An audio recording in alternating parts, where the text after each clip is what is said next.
Hello दोस्तों, welcome to DSD cars. और भाई आज के वीडियो में बात करेंगे टाटा टियागो सीएनजी के ओनरशिप रिव्यू के बारे में, क्योंकि इस गाड़ी को लिए हुए लगभग 6 महीने मुझे हो चुके हैं, सिर्फ 9 दिन बाकी हैं, क्योंकि 20 जनवरी 2022 को ये गाड़ी भाई मैंने ले ली थी।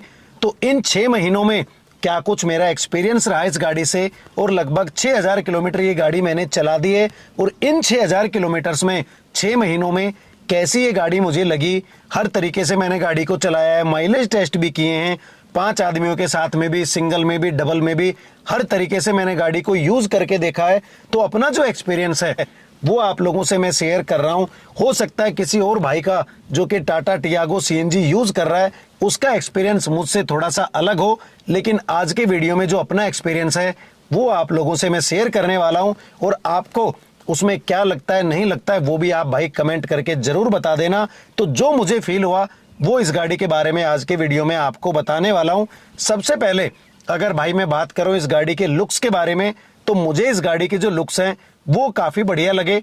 कोई मुझे ऐसी लुक्स में कोई दिक्कत नहीं लगी, क्योंकि मुझे पसंद थी इसीलिए मैंने ये गाड़ी खरीदी। और जो चीज पसंद होती है उसके लुक्स में भाई कोई भी कमी नहीं निकाल सकता इंसान, क्योंकि उसने अपनी पसंद से खरीदी है। और इसीलिए मैं हर बार कहता हूं कि पसंद अपनी अपनी होती है जब आप लुक्स की बात करते हैं। फीचर्स के मामले में आप टेक्निकल स्पेसिफिकेशन दे सकते हैं, लेकिन लुक्स के पसंद के मामले में कोई ऐसा इशू नहीं है। किसी आदमी को किसी भी चीज की लुक पसंद हो सकती है, नहीं हो सकती है, वो भाई अलग अलग अपनी सोच है, अपनी पसंद है। तो आपको जो गाड़ी पसंद हो आप वो ले सकते हैं, जो कलर पसंद हो वो ले सकते हैं। बाकी इस गाड़ी का जो 6 महीने का एक्सपीरियंस है वो अगर आपके साथ में शेयर करूं, और सबसे पहले मैं बात करूं उस पॉइंट की जिस पे कि हर आदमी का दिमाग जाता है, यानी कि माइलेज इस गाड़ी की। तो इस गाड़ी की जो माइलेज है वो यार कंपनी क्लेम करती है 26 पॉइंट समथिंग, लेकिन अब वो 5 आदमियों में करती है, 4 में करती है, 100 की स्पीड पे करती है, 90 की पे करती है, वो मुझे नहीं पता है। मैंने जो टेस्ट किया है वो मेरे चैनल पे वीडियोस हैं, हर तरीके से मैंने इस गाड़ी की जो माइलेज है सीएनजी में, पेट्रोल में, वो टेस्ट करने की कोशिश की है। और जो माइलेज आती है वो भाई मैं आप लोगों के सामने रख देता हूं एज इज, जो आती है, जितनी भी आती है, और किस कंडीशन में मैंने गाड़ी को चलाया, किस तरीके से गाड़ी को चलाया, वो भी आप लोगों को बताने की पूरी कोशिश करता हूं क्लियरिटी के साथ में। बाकी आप लोग उसके बारे में क्या सोचते हैं, नहीं सोचते हैं, वो भाई आप डिसाइड कर सकते हैं। बाकी मेरा काम है माइलेज निकाल के आपको बताना। अब भरोसा करना या ना करना वो भाई आपके ऊपर है।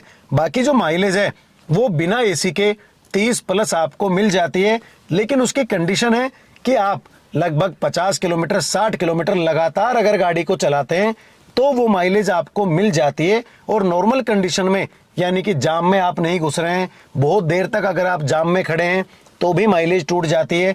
तो उस हिसाब से अगर आप चलाते हैं तो 30 प्लस की जो माइलेज है वो ये गाड़ी आराम से दे सकती है। एसी के साथ में 28 से 30 की जो माइलेज है वो आपको इस गाड़ी से मिल सकती है अगर आप कुछ नॉर्मल रूट में चलते हैं, कुछ हाईवे पे चलते हैं।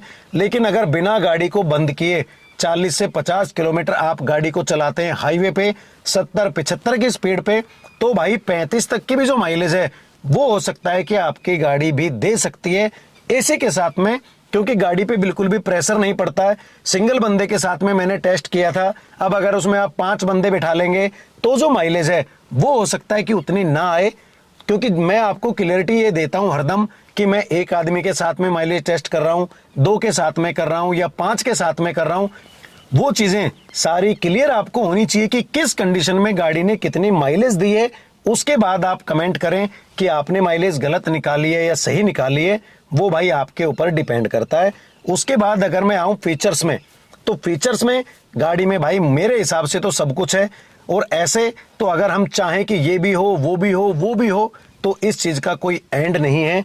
बड़ी से बड़ी गाड़ी में भी लोग फीचर की कमी बता देते हैं। अब जितने पैसे में 7.5 लाख रुपए में ये गाड़ी मुझे ऑन रोड मिली थी, उस हिसाब से जो फीचर्स हैं गाड़ी में भाई वो मुझे बिल्कुल भी कम नहीं लगते हैं। स्टीरियो है वो बड़ा दमदार है, बिल्कुल भाई होम थिएटर किसी जो आवाज है वो आपको आती है, बढ़िया आवाज आती है। कोई ऐसा इशू नहीं है कि स्टीरियो में आवाज नहीं है, स्पीकर थर्राते हैं या आवाज फटती है। बहुत ही बढ़िया, बहुत ही बढ़िया जो आवाज है स्टीरियो की, वो स्पेशली मैं कहना चाहूंगा कि इस टियागो एक्सटी में मुझे मिलती है। बाकी एक्सजेड का जो म्यूजिक सिस्टम है वो भी भाई काफी बढ़िया है। बाहर से लगवाए हुए जो म्यूजिक सिस्टम होते हैं उनसे तो बहुत ही बेटर इस स्टीरियो की जो आवाज है वो आपको भाई टियागो सीएनजी में मिल सकती है अगर आप भी ये गाड़ी खरीदते हैं। उसके बाद मैं आता हूं कंफर्ट पे। तो कंफर्ट थोड़ा सा सीट में मुझे बैठने में मेरी हाइट के हिसाब से थोड़ा सा लगता है कि सीट अगर थोड़ी सी ऊंची होती या जो हेडरेस्ट है वो फिक्स होते तो मेरा कंधा सीट को लग सकता था और बड़ी आसानी से बड़े आराम से, जैसे कि वैगनार में मैं कहता हूं अक्सर कि भाई बढ़िया सीट है, बैठने में बढ़िया आराम लगता है, तो वो टियागो सीएनजी में भी मुझे लग सकता था। लेकिन यहाँ पे थोड़ा सा जो फर्क है वो मुझे कंफर्ट के मामले में ड्राइविंग सीट के हिसाब से और मेरी हाइट के हिसाब से भाई जरूर लगता है, वो मैं आपको बता रहा हूं। बाकी अगर मैं बात करूं स्पेस की, तो फ्रंट में 2 आदमी तो खैर किसी भी गाड़ी में आराम से बैठ सकते हैं।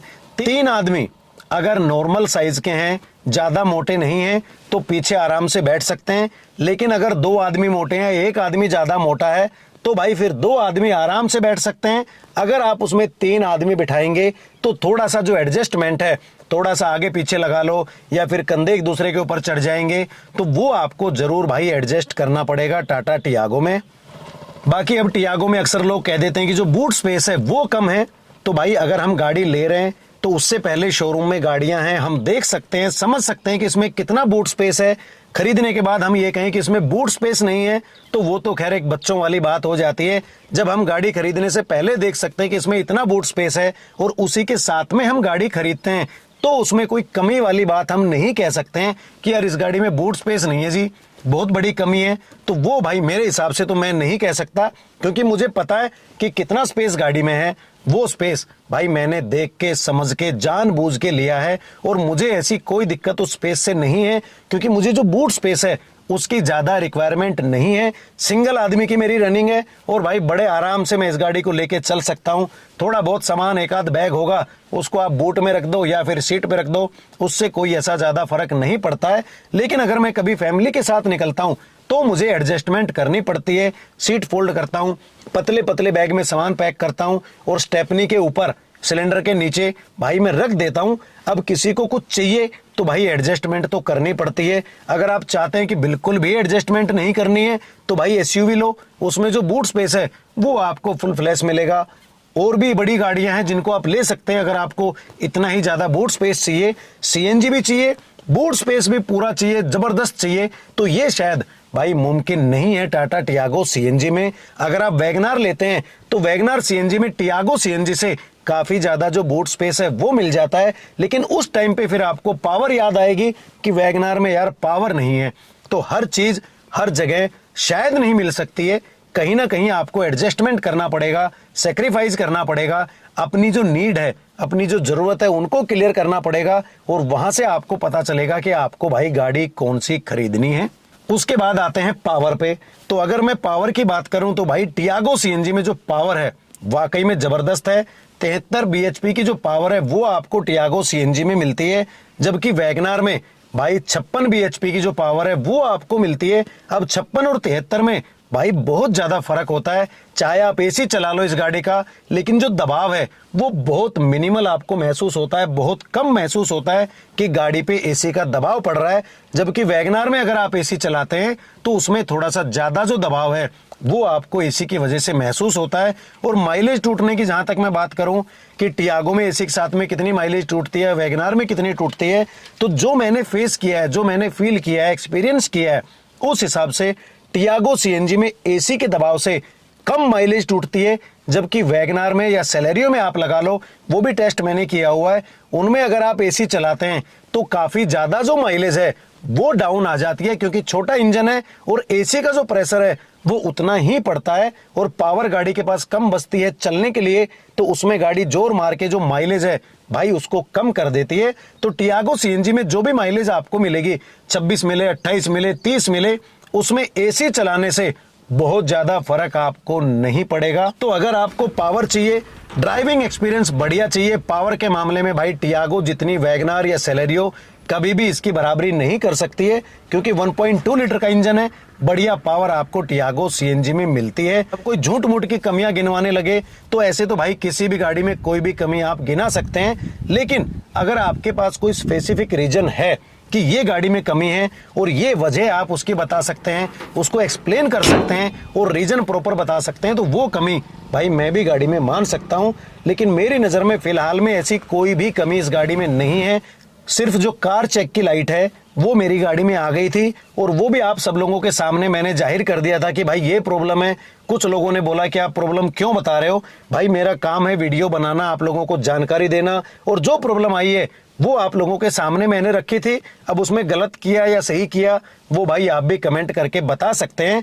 और मेरी प्रॉब्लम सॉल्व होते ही मैंने ये भी आपको बता दिया कि भाई 5 से 10 मिनट लगे और मेरी गाड़ी की जो प्रॉब्लम थी वो सॉल्व हो गई। और उसके बाद अभी तक तो वो जो साइन है वो मेरी गाड़ी में नहीं आया है। मुझे कोई ऐसी दिक्कत फेस नहीं हुई कि वो निशान जो कार चेक का निशान था वो बार बार मेरी गाड़ी में आ रहा हो। सीएनजी वगैरह भरवाने में भी मुझे अभी तक कोई ऐसा इश्यू नहीं आया और जब भी मैं भरवाता हूँ बिल्कुल फुल जितना भी प्रेशर मुझे पंप पे मिलता है उतनी ही मैं सीएनजी भरवाता हूँ।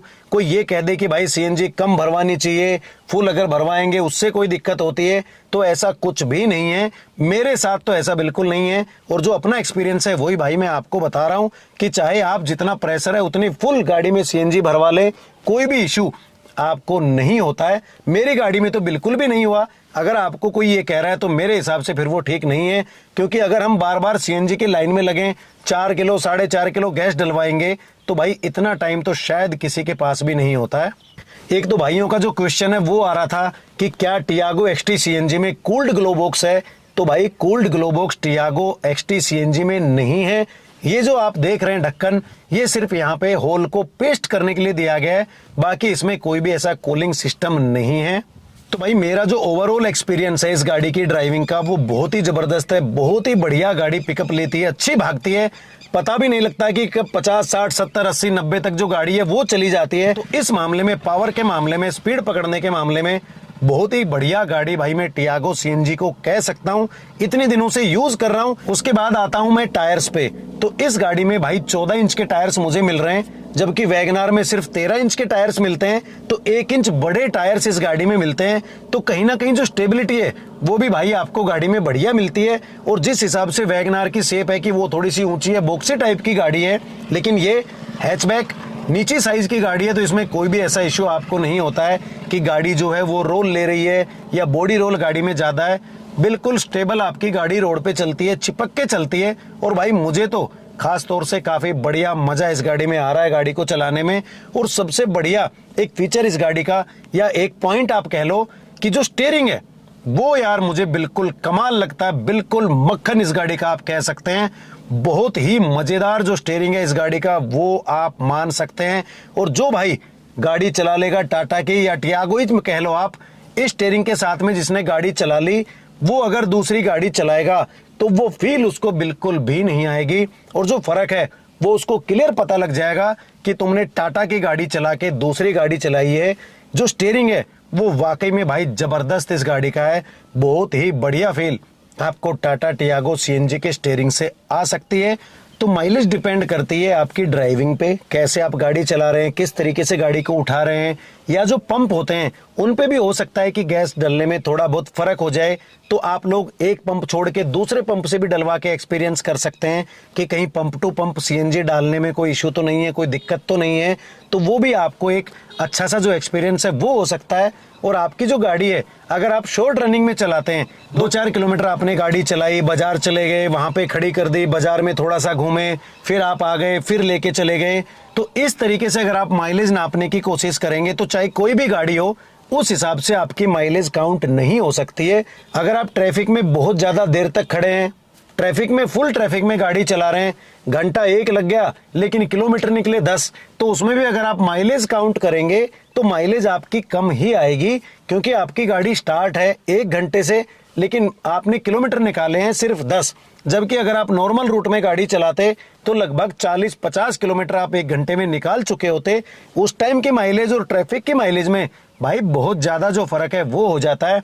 मैंने अभी तक जो ट्रैफिक की माइलेज टेस्ट है वो नहीं की है, बाकी हाईवे पे, लोकल रूट में, नॉर्मल रूट में जो टेस्ट है वो मैंने किया हुआ है, वो आप भाई चैनल पे देख सकते हैं। तो माइलेज डिफर कर सकती है आपके चलाने के तरीके पे, किस जगह आप चला रहे हैं, किन कंडीशंस में चला रहे हैं, कितनी रेस देकर आप गाड़ी को उठा रहे हैं, वो सारी चीजें भाई मैटर यहाँ पे करती है। उसके बाद अगर मैं बात करूं एसी की, क्योंकि गर्मी का मौसम है और हर आदमी को जो एसी की कूलिंग है वो भाई जबरदस्त चाहिए अपनी गाड़ी में, क्योंकि अगर हम गाड़ी पे पैसे लगा रहे हैं और उस गाड़ी का एसी ढंग से काम नहीं करता है तो कहीं ना कहीं आदमी इरिटेट हो जाता है कि यार क्या गाड़ी ले ली है, एसी ढंग से नहीं चल रहा है।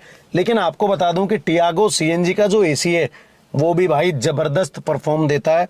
आप चेक कर सकते हैं, शोरूम वगैरह में जाते हैं, टेस्ट ड्राइव लेते हैं, वहां आप अपने आप से चेक कर सकते हैं। और मैं अपना एक्सपीरियंस अगर आपको बताऊं तो काफी बढ़िया जो एक्सपीरियंस है, जो इसकी कूलिंग है एसी की, वो मुझे मिलती है ड्राइविंग में। जैसे गाड़ी फुल गर्म होती है उस हिसाब से भी गाड़ी को बिना शीशे खोले बहुत जल्दी एसी ठंडा कर देता है। और अगर आप गाड़ी को जल्दी से जल्दी ठंडा करना चाहते हैं तो जो शीशे हैं वो आप नीचे कर दीजिए, उसके बाद थोड़ी देर गाड़ी को चलाइए ताकि जो गर्म हवा है वो बाहर निकल जाए और ठंडी जो हवा है वो उसका स्पेस ले ले, तो आपकी गाड़ी जल्दी ठंडी हो सकती है। और वैगनार से बेटर आपको जो एसी है वो टियागो सीएनजी में भाई मिलता है। दोनों ही गाड़ियां हमारे घर में है तो दोनों का ही जो एक्सपीरियंस है वो मैं आपको बता सकता हूं, या जो टेस्ट है दोनों ही गाड़ियों का सेम कंडीशंस में वो भी मैंने करके डाला हुआ है। उसमें भी इस गाड़ी की जो परफॉर्मेंस है वो ज्यादा बेटर थी, या जो हम आमने सामने बैठ के या जो फील करके बता सकते हैं वो भी मुझे वैगनार से बेटर लगी, क्योंकि जो कैबिन है वो भी वैगनार से छोटा है। तो वो भी एक रीजन है कि ये गाड़ी थोड़ी सी जल्दी वैगनार से ज्यादा जल्दी ठंडी हो जाती है। उसके अलावा अगर मैं बात करूं कि क्या अभी तक कोई इश्यू मुझे फेस हुआ है इस गाड़ी में, पावर विंडोज हैं या जो स्टीरियो है, कोई भी फंक्शनिंग है, तो भाई अभी तक एक छोटी सी चीज भी मुझे इस गाड़ी में फील नहीं हुई है। कभी भी कोई ऐसा फंक्शन नहीं हुआ गाड़ी में कि ये काम नहीं कर रहा है, ठीक से ये चीज नहीं चल रही है या ये चीज ठीक नहीं हो रही है, ऐसा कुछ भी मेरे साथ अभी तक नहीं हुआ है। भगवान की दया से आज तक जो गाड़ी है वो बढ़िया चल रही है। और जो सेकंड सर्विस है वो भी आने वाली है, क्योंकि 6 महीने या फिर 7,500 किलोमीटर जो भी चीज पहले होती है उसमें आपको जो सेकंड सर्विस है गाड़ी की वो करानी होती है। तो भाई मैं भी अपनी गाड़ी की जो सेकंड सर्विस है वो जल्दी ही कराने वाला हूं, उसका भी जो एक्सपीरियंस होगा वो भी आप लोगों के साथ शेयर करूंगा। तो भाई यही था मेरी तरफ से इस गाड़ी का ओनरशिप रिव्यू, जो मेरा फीडबैक था वो मैंने आपको बता दिया। और कुछ आपने पूछना है जो मैं बताना भूल गया हूं तो आप भाई कमेंट करके पूछ सकते हैं, उसका भी जो जवाब है वो देने की पूरी कोशिश करूंगा। तो यही था आज का वीडियो। अगर वीडियो अच्छा लगा हो तो प्लीज चैनल को सब्सक्राइब कर देना और मुझे अपना सपोर्ट देते रहना। वीडियो को एंड तक देखने के लिए थैंक यू दोस्तों।